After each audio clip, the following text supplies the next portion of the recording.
Mari Bapak Ibu serta saudara-saudara yang terkasih dalam Tuhan Yesus Kristus, kita berdoa. Bapa, seperti rusa yang haus akan air Tuhan, begitu juga jiwa kami Tuhan haus akan firman-Mu pada malam hari ini Bapa. Kami memohon kepadamu urapan Roh Kudus-Mu kepada kami semua, agar kami boleh diam mendengar suara-Mu melalui firman yang akan kami baca, kami dengar, dan kami renungkan ini Tuhan. Tuhan berkati kami semua Tuhan, dengan hati hamba, sehingga kami boleh mendengar isi hati-Mu Tuhan. Urapi hamba-Mu Tuhan, agar apa yang hamba sampaikan boleh selaras dengan apa yang ingin Kau nyatakan pada umat-Mu malam hari ini Bapa. Berbicaralah Tuhan, karena kami siap mendengarkan. Di dalam nama Tuhan Yesus, kami berdoa dan mengucap syukur. Amin. Shalom, saudara-saudara yang terkasih. Hambanya Pak Situmeang dan Pak Hari, suara saya bagaimana? Bisa terdengar dengan baik? Bagus, sudah. Jelas hambanya, jelas. Terima kasih, selamat malam buat yang terhormat, buat para pimpinan grup World Light Generation ini, mulai dari Bapak Bandar Panggabean, juga hambanya Pak Situmeang, Pak Hari. Saya sebutkan juga Pak Roni ya, tapi saya juga melihat sih kayaknya nggak hadir ya. Puji nama Tuhan. Terima kasih buat kesempatan yang diberikan kepada saya. Saya bersyukur juga kepada Tuhan atas kesempatan satu kali lagi untuk sama-sama saya membagikan renungan firman Tuhan pada malam hari ini. Saudara-saudara yang terkasih, tema kita pada malam hari ini itu adalah masihkah kita berkata Tuhan baik. Saudara-saudara yang terkasih, terasa mudah kita bilang baik pada saat situasi kita sedang enak-enak saja, atau rekening bank kita, tabungan kita ada, walaupun tidak penuh, tetapi saudara berpikir cukup untuk saudara bertahan atau menggunakan uang itu untuk kepentingan dan keperluan saudara. Itu terlalu mudah kita berkata Tuhan itu baik. Kita terlalu mudah bilang Tuhan baik ketika kita memiliki harta yang banyak, ketika kita mempunyai posisi yang bagus, ketika kita memiliki atau mempunyai prestasi yang bagus.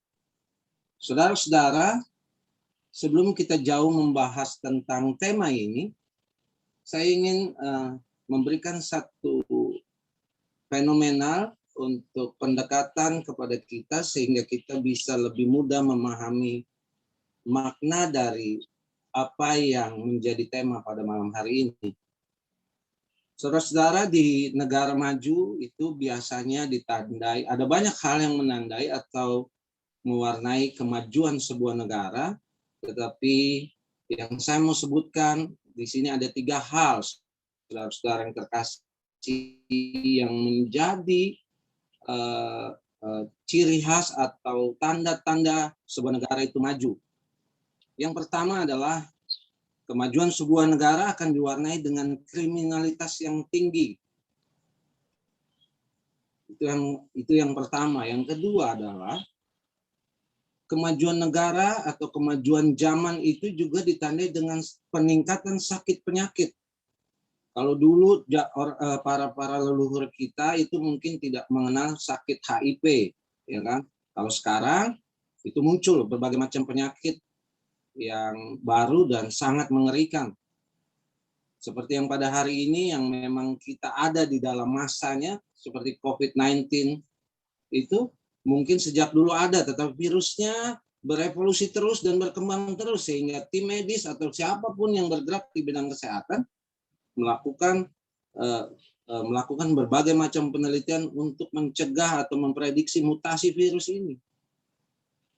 Dan yang ketiga, saudaraku, tingkat pendidikan pada sebuah negara di era zaman milenial yang sudah berkembang lebih maju lagi, itu meningkat. Persaingan tidak hanya terjadi pada individual, tetapi tingkat persaingan itu terjadi di antar negara, antar organisasi, bahkan pada individu-individu setiap kelompok-kelompok manusia. Nah, saudaraku, hidup saudara dan hidup saya itu bergantung pada pola pikir kita. Nah, di era milenial, cara mereka berpatu di dalam kehidupan berpengaruh pada apa yang akan mereka lakukan. Baik dalam mencapai sebuah tujuan, baik dalam rangka mereka memenuhi kebutuhan mereka, itu terletak atau tergantung pada pola pikir atau mindset setiap orang. Nah, pada malam hari ini, saya ingin membagikan sesuatu yang sering kali terjadi kepada kekristenan, tetapi sering kali juga kita tidak menyadari bahwa hal ini sangat penting dipahami oleh kekristenan, sehingga mereka boleh menjadi satu pribadi yang kuat dan tangguh, dan mereka boleh bisa melakukan tugas dan panggilan mereka masing-masing. Saudaraku, ketika kita bangun pada pagi hari, hari-hari ini semakin jahat dan semakin membuat kita takut. Kalau saudara bangun pagi hari, kalau dulu sih mungkin kita udah bisa memulai bangun melihat televisi atau mass media dalam media cetak. Tetapi hari ini cenderung sekali manusia begitu bangun pagi hari, yang langsung mereka lihat adalah gadget. Gadget ini salah satu teknologi yang dalam tagline-nya dunia dalam genggaman. Nah, kalau saudara mau memperhatikan fenomena ini, setiap kali kita bangun, kalau kita menyaksikan berita, itu isinya tentang hal-hal, berita di televisi, hampir 98% isinya tentang sebuah permasalahan. Baik dari pembunuhan, pencurian, pemerkosaan, semuanya isinya tentang hal-hal negatif. Hampir jarang kita melihat informasi yang kita dapat dari handphone, dari gadget kita, atau dari internet, atau dari televisi, atau bahkan dari lingkungan kita sendiri, kabar sukacita. Nah, seringkali kita menginput hal itu masuk dan memulai hal itu pada pikiran kita. Walaupun kita berpikir atau kita berkata kita anak Tuhan, ya kan? Kita hamba Tuhan. Atau kita orang Kristen, tetapi seringkali tanpa kita sadari, begitu pagi hari kita memulai hari kita dengan menginput atau memasukkan sebuah informasi yang negatif. Hal ini sangat berpengaruh, saudaraku, pada eksistensi kekristenan, bagaimana dia bersikap, bagaimana dia bisa hidup sebagai orang Kristen. Saudaraku, Sang Kreator Agung kita adalah Tuhan kita sendiri yang menciptakan kita, tetapi seringkali kita tidak sadar dalam melaksanakan kehidupan kita memakai cara dunia. Padahal Sang Pencipta dan Kreator Agung itu adalah Allah Bapa kita. Tetapi seringkali dalam mengaplikasikan kehidupan, tugas, dan panggilan kita masing-masing, kita memakai cara-cara dunia yang dunia tawarkan. Kita memakai cara-cara yang mudah. Kita mulai mengabaikan firman Tuhan. Kita mulai tidak mendengarkan apa yang baik, apa yang benar, sehingga kita mengakses atau menginput diri kita dengan firman. Pada faktanya, ketika manusia atau orang Kristen dalam proses mencapai sebuah tujuan, mereka menemukan kegagalan, mereka melihat apa yang mereka terima tidak sesuai dengan yang mereka harapkan, kita seringkali mulai kecewa. Kita seringkali mulai mengeluh. Kita marah. Bahkan yang lebih tragisnya lagi, kita mulai mempersalahkan Tuhan. Saudaraku, bukan jaminan saudara hamba Tuhan atau saudara sekolah di teologi atau saudara rajin berdoa. Ini yang perlu saya tegaskan kepada saudara.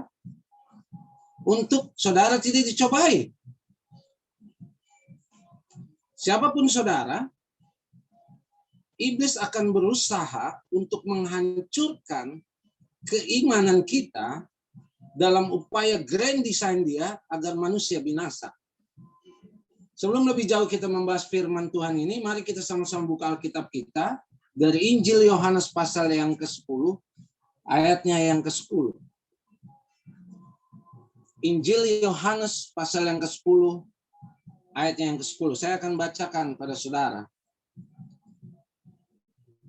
Pencuri datang hanya untuk mencuri dan membunuh dan membinasakan.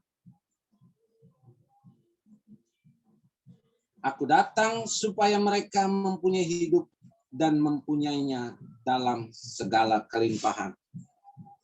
Saudaraku, ini yang saya mau bagikan kepada saudara-saudara semua. Ini yang selalu dipakai oleh iblis untuk menjadi sebuah strategi dia untuk menghancurkan iman kita sebagai orang Kristen. Tiga hal yang menjadi karakter iblis. Mencuri, membunuh, dan membinasakan. Dalam bahasa Inggris disebut steal, kill, and destroy. Saudara-saudara, tanpa disadari, seringkali kita bertemu dengan kondisi ini. Cara iblis itu selalu menyerang melalui pikiran kita.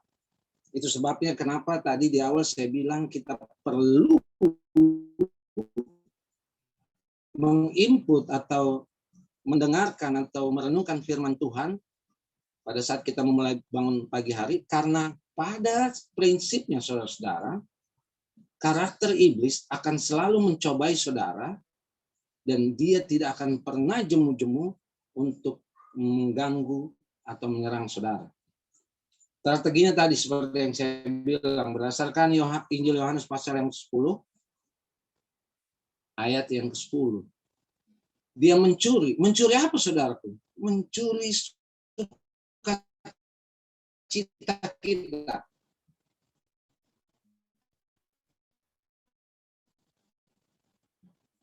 Sukacita. Ketika saudara punya keinginan, ketika orang yang saudara kasih pergi meninggalkan saudara, ketika bisnis saudara bangkrut, ketika pelayanan saudara merasa gagal, iblis akan terus menginput itu dan menyerang pemikiran saudara sehingga sukacita kita hilang. Target yang kedua, kenapa setelah mencuri, lalu targetnya dia membunuh.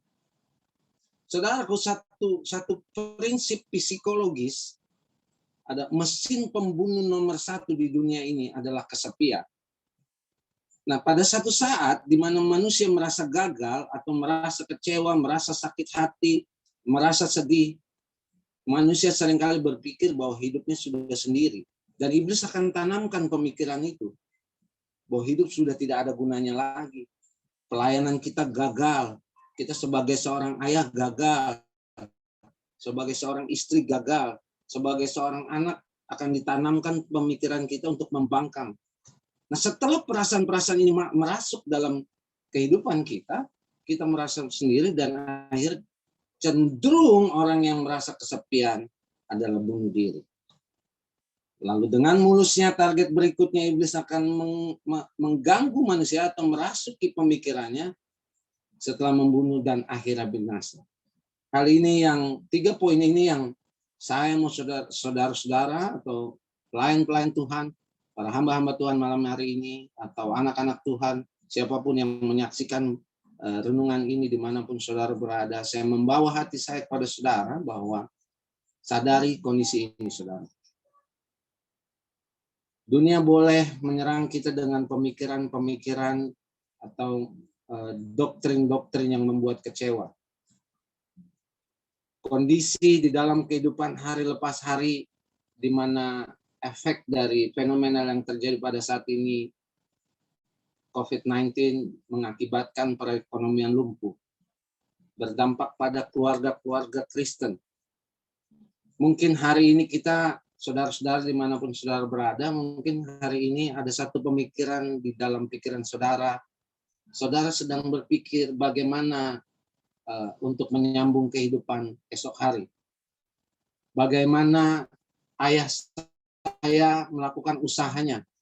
Mungkin ada di beberapa saudara yang sedang memikirkan dan sudah mulai putus asa karena saudara sudah berdoa, tetapi anak-anak saudara tetap sakit.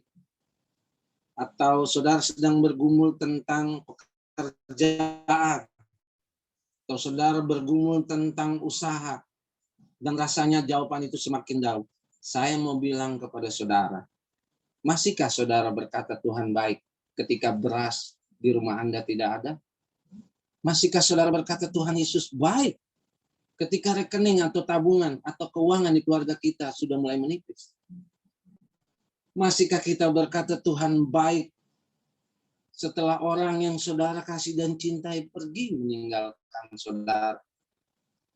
Masihkah saudara berkata Tuhan Yesus baik ketika saudara dihianati oleh rekan terbaik saudara? Masihkah saudara berkata Tuhan Yesus baik ketika anak-anak atau istri mulai membangkang saudara? Atau sebaliknya? Masihkah saudara berkata Tuhan Yesus baik ketika saudara merasa cita-cita saudara gagal? Saya mau kasih tahu, masih ada harapan. Dia tidak akan pernah meninggalkanmu, saudara. Dari kitab Kejadian sampai Wahyu, Alkitab tidak pernah mencatat bahwa ketika saudara menjadi Kristen, hidup saudara akan enak-enak saja. Tetapi yang saya mau katakan pada malam hari ini salah satu janjinya, aku akan menyertai kamu sekalipun dalam lembah kekelaman. Jangan pernah hilang iman, saudara. Percayalah kepada pertolongan Tuhan. Dia tidak akan pernah meninggalkan saudara. Saudaraku, Kreator Agung itu telah menciptakan kita begitu luar biasa, tetapi seringkali kita tidak menyadari apa yang harus kita lakukan. Kalau analoginya sebuah mesin, saudaraku, mau itu mobil, mesin industri, apapun bentuknya, mau gadget, setiap kali perusahaan atau pabrik mesin tersebut mengeluarkan satu produk, pasti dia akan menyertakan manual booknya atau buku panduan. Jadi setiap atau siapapun orang yang akan menggunakan mesin itu, kalau dia baca panduannya atau manual booknya, dia akan melakukan tahapan yang benar. Nah, hal yang harus kita pahami ketika Tuhan menciptakan kita, Tuhan juga menciptakan manual booknya, yaitu Alkitab, saudaraku. Nah, kalau kita dengan kesombongan kita, dengan pengalaman kita, dengan pengetahuan kita, lalu kita coba menjalani hidup ini dengan pola pemikiran kita, ya tidak heran kalau hasilnya atau di tengahnya atau di penghujungnya, ketika ada banyak tantangan, ada banyak pencobaan, saudara mulai hilang iman. Mari kita buka Alkitab kita dari Efesus pasal yang ke-6. Efesus pasal yang ke-6.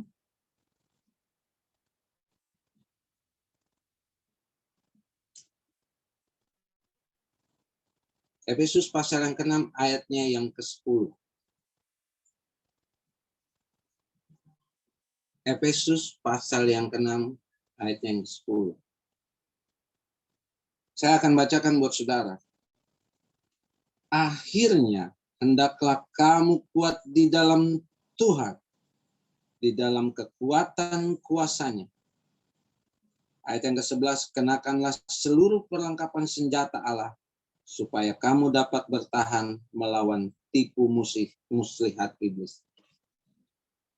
Kalau saudara bertanya selengkap senjata Allah, saudara nanti di waktu-waktu tertentu, saudara bisa baca ayat-ayat berikutnya, poin-poin yang akan menjelaskan selengkap senjata Allah itu apa saja, saudara. Tetapi yang saya mau tekankan, pada renungan kita pada malam hari ini di ayat yang ke-10. Pada akhirnya hendaklah kamu kuat di dalam Tuhan, di dalam kekuatan kuasa-Nya. Saudara-saudara, melalui ayat yang pasal yang ke-6 ayat yang ke-10 ini, Tuhan mau berkata, hendaklah kamu kuat, saudara-saudaraku, di dalam Tuhan. Mungkin kita sudah mulai ragu terhadap kuasa Tuhan. Mungkin iman kita mulai goncang karena hal-hal yang terjadi di dalam kehidupan kita. Tetapi malam hari ini dengan kasih-Nya, Tuhan sedang memandang wajah-Mu dan menggenggam engkau. Dan Dia berkata, mari anakku yang aku kasih, aku menyertai kamu. Mungkin orang lain memandang kita sebelah mata, saudaraku. Mungkin dunia atau orang-orang yang di sekitar kita mengecewakan kita. Mungkin anak buah kita mengecewakan kita. Atau orang-orang yang kita pimpin. Bahkan teman yang terdekat kita sekalipun pergi meninggalkan kita. Saya mau katakan, jangan pernah hilang sukacita. Jangan pernah hilang iman, saudara. Perkatakanlah iman setiap hari. Perkatakanlah iman di dalam setiap pekerjaan, tugas, dan tanggung jawab pelayananmu. Pencobaan boleh datang, godaan boleh datang, tetapi malam hari ini saya mau katakan kepada saudara, Tuhan sedang menguatkan hatimu. Kalau kita melihat pada Injil Lukas pasal yang ke-10 ayat yang ke-19, imanlah yang mengalahkan dunia ini. Kalau saudara hilang iman, saudara sedang menghentikan apa yang sudah menjadi grand design Tuhan di dalam kehidupan. Penasehat Presiden Amerika, David namanya, berkata dalam statementnya, dia berkata, the dream is free. You can write down anything but what do you want and nobody can stop you except yourself. Yang artinya adalah, saudaraku, mimpi itu gratis. You can write down anything. Saudara bisa menuliskan apa saja, apa yang menjadi mimpi saudara. And nobody can stop you. Dan tidak ada satu pribadi yang bisa menghentikan saudara. Except yourself. Kecuali saudara sendiri. Malam hari ini saya mau katakan, Dia Tuhan yang berada pada saat saudara senang, pada saat sukses, pada saat saudara berhasil, pada saat saudara ada di dalam prestasi. Tetapi Dia Tuhan juga yang ada pada saat saudara berada di dalam lembah permasalahan, lembah kekelaman, lembah penderitaan. Saudara-saudaraku, seri ini sebenarnya seringkali saya bawakan dalam tema spiritual warfare. Namun ketika itu menjadi pembahasan tentang spiritual warfare, itu akan menjadi beberapa tahapan yang membutuhkan waktu banyak, tetapi ini adalah satu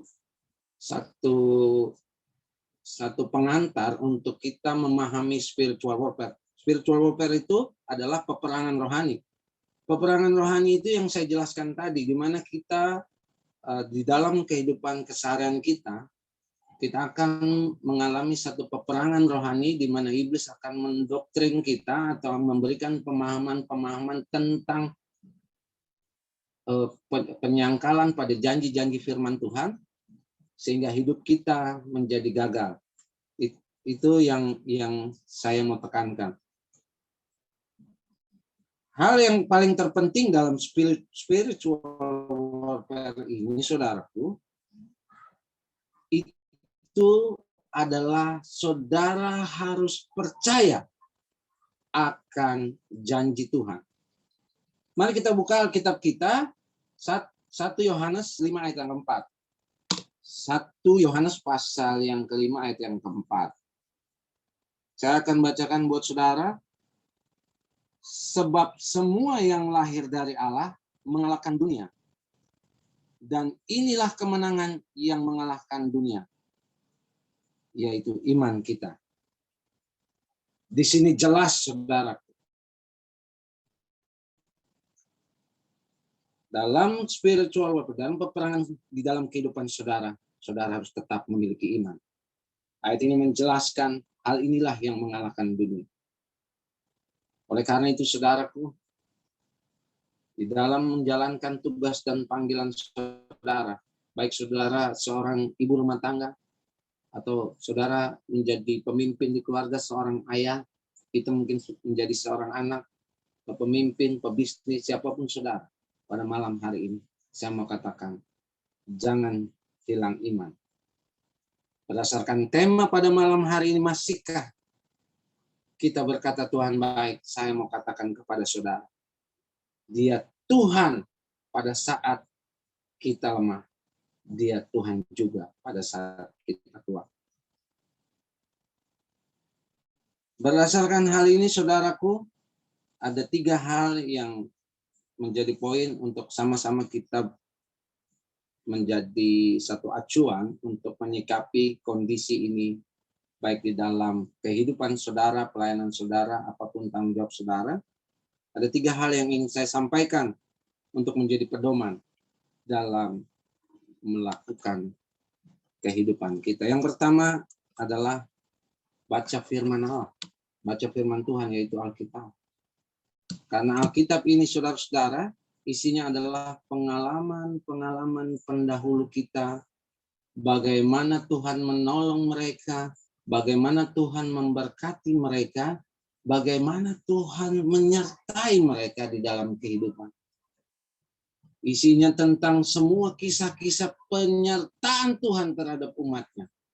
Oleh karena itu, mari siapapun saudara, baik hamba Tuhan, saya tidak bilang saudara sudah mulai tidak baca firman Tuhan.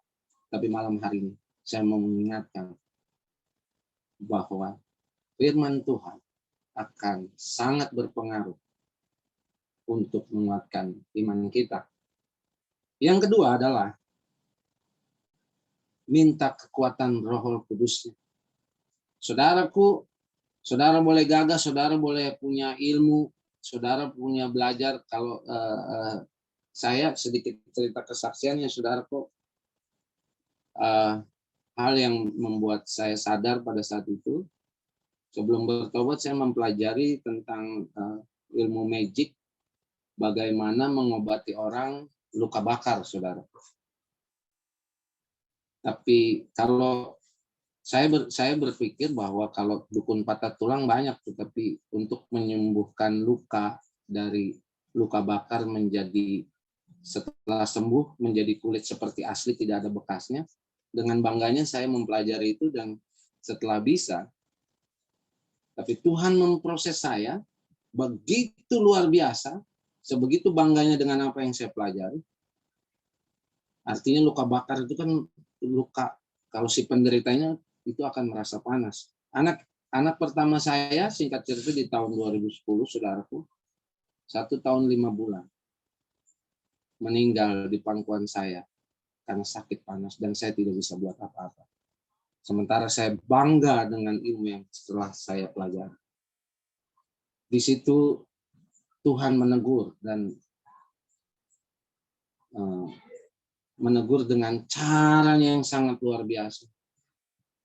Bahwa apapun yang saudara pelajari, apapun yang saudara miliki, ketika saudara menyombongkan hal itu, ada satu titik di mana Tuhan proses saudara, dan saudara tidak bisa buat apa-apa, dan cuma Tuhan yang bisa menolong. Yang kedua, perkatakanlah iman. Yang ketiga ini, perkatakanlah iman.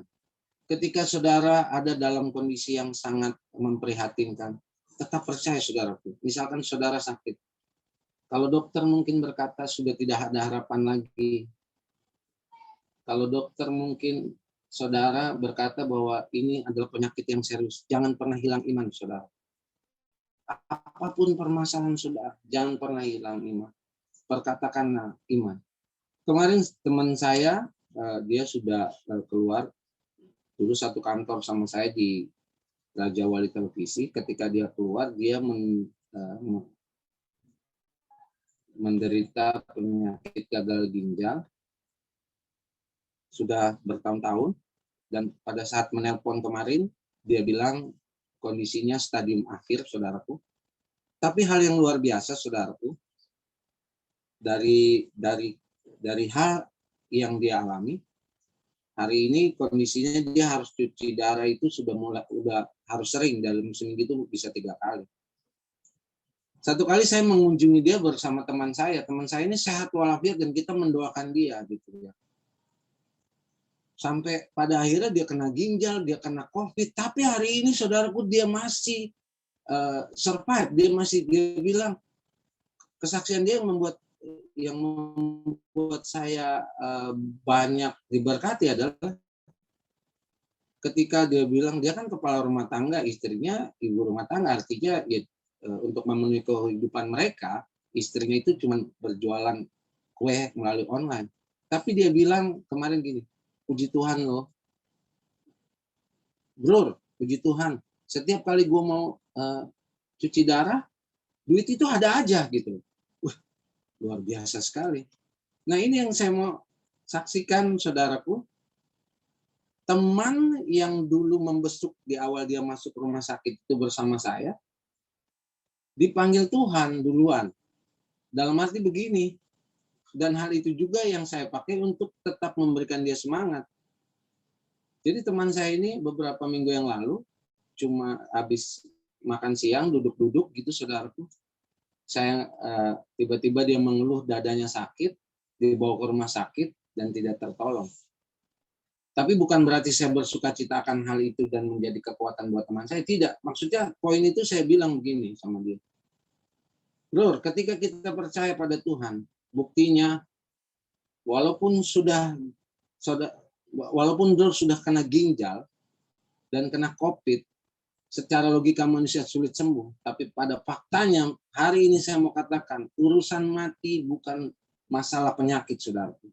Yang saya mau tekankan adalah berdasarkan kisah ini. Urusan dipanggil Tuhan adalah kehendak Tuhan dan kedaulatan Tuhan. Jadi saudara tidak perlu khawatir dengan apapun yang terjadi di dalam hidup saudara. Karena pada faktanya, apapun yang terjadi di dalam hidup saudara, siapapun posisinya, apapun profesi dia, mereka tidak bisa memponis tentang apa yang akan terjadi di dalam kehidupan kita. Di ujung renungan kita pada malam hari ini, saya mau katakan kepada saudara, berkaitan dengan iman, perkataan iman. Saya mau katakan kepada saudara bahwa percayalah dengan apa yang kau katakan. Dan katakanlah apa yang engkau percayai.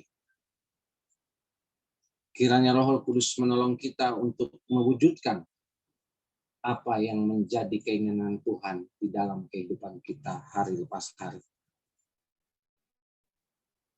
Nantikanlah Tuhan. Percayalah Tuhan pasti akan bertindak. Tuhan Yesus memberkati. Mari kita berdoa.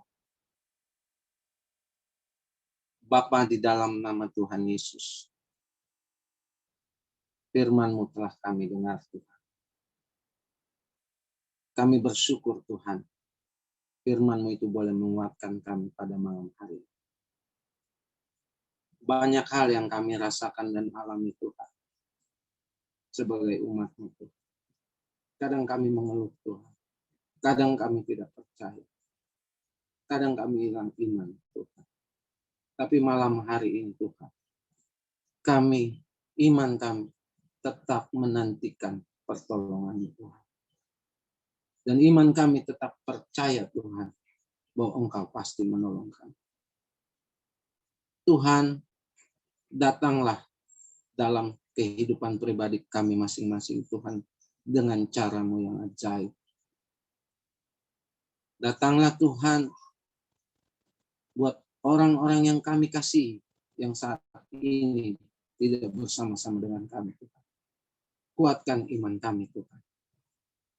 biarlah segala pujian, hormat, kemuliaan kami kembalikan kepadamu ya Tuhan. Sehingga pada saatnya Tuhan, ketika kami diperhadapkan pada situasi yang sulit, kami tetap berkata, Engkau Tuhan yang baik. Ampuni atas kegagalan kami. Ampuni atas kelalaian kami untuk memahami makna dari penyertaan-Mu Tuhan. Di dalam nama Tuhan Yesus,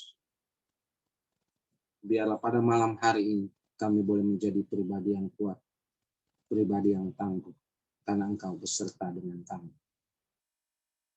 Amin.